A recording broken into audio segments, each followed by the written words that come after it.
It's that time again, guys. 9 a.m. Saturday morning from 9 a.m. to 10 a.m.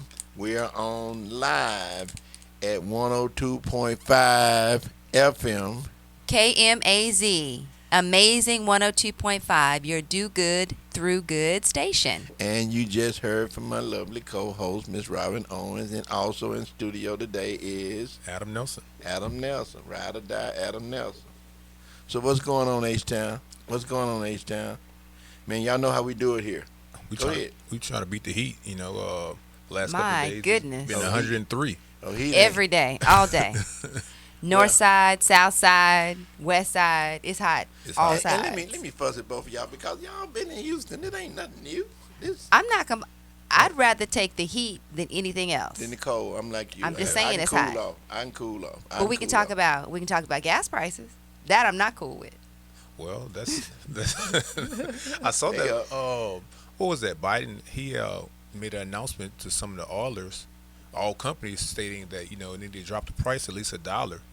And I was reading about that. It looks like the oil companies were giving pushback. They said we're not going to do that. Actually, we're going to go up in price.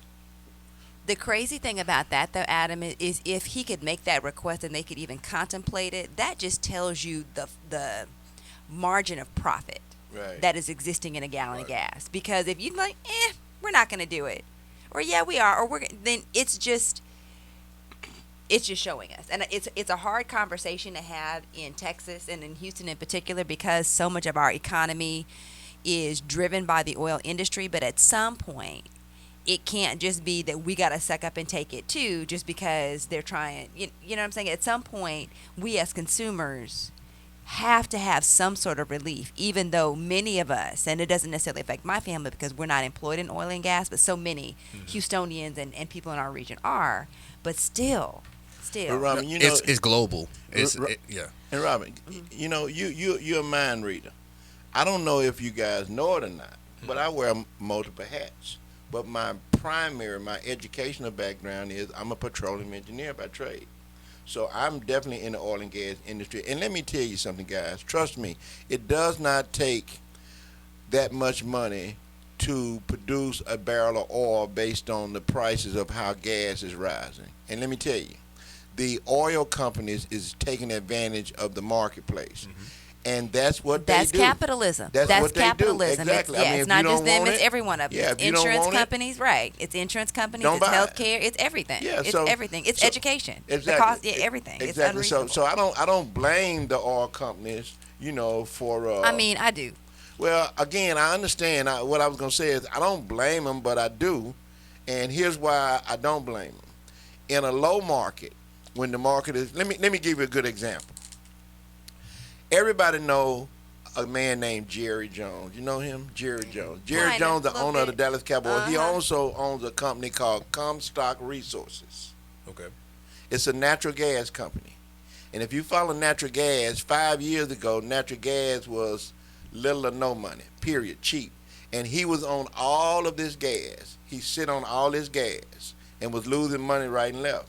Lo and behold, let's put a quote in that. Losing money. I think that's not exactly an accurate statement. Like if I'm losing money, I understand where you're going with that, but let's qualify that. That Jerry Jones was never losing money. I think he was losing money by holding on to some to some gas stocks that wasn't worth very much. Now he may have been making money off the Cowboys and other stuff. Well, or would it be more accurate to say that he was deferring profit? Well, again, I don't want to get too deep into it, but I just have a hard time with these multi-billionaires and it's like they're losing money. You know what I mean? How about it? When he was sitting on all this gas reserves that wasn't worth anything, nobody said anything.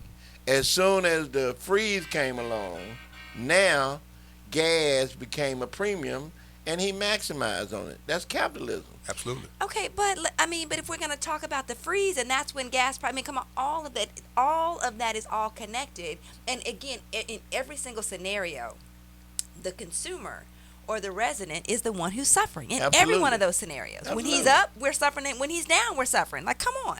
Well, let me ask you guys this: now we're talking business here, right? Now, do you blame the business for making a profit, even if it's hurting the consumer?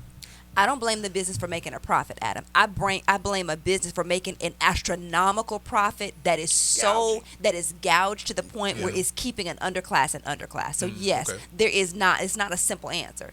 I'm in business. Every business I'm in business to make money. Correct. But if you're making money, your drive to make money is the only thing that matters. Then you abuse your workers. Absolutely. You abuse your consumers, and you're only out for yourself. And that we have a problem. And based on what Robin said, the definition to that is Trump.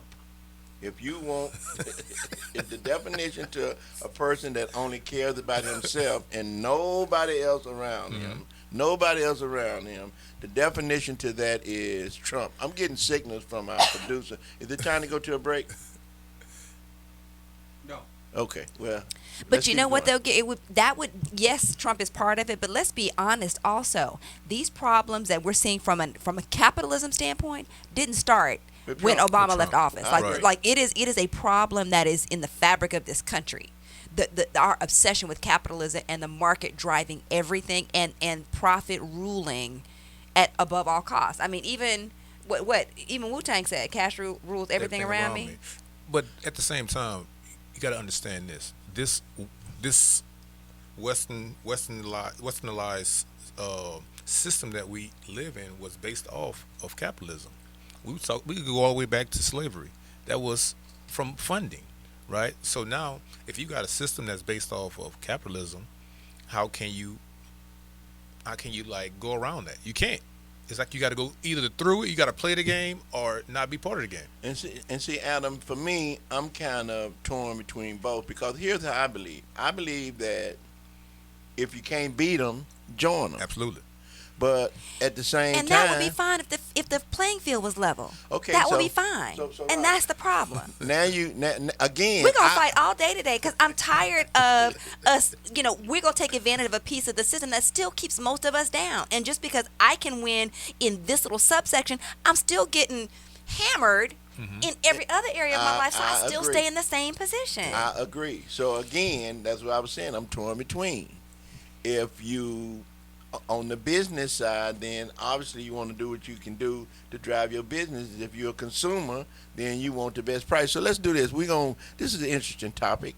You're listening to the Gary Wade Show on 102.5 FM, amazing. Your Do Good Through Good station. We're going to go to a break, and when we get back, we're going to pick up on this topic. Y'all keep it locked.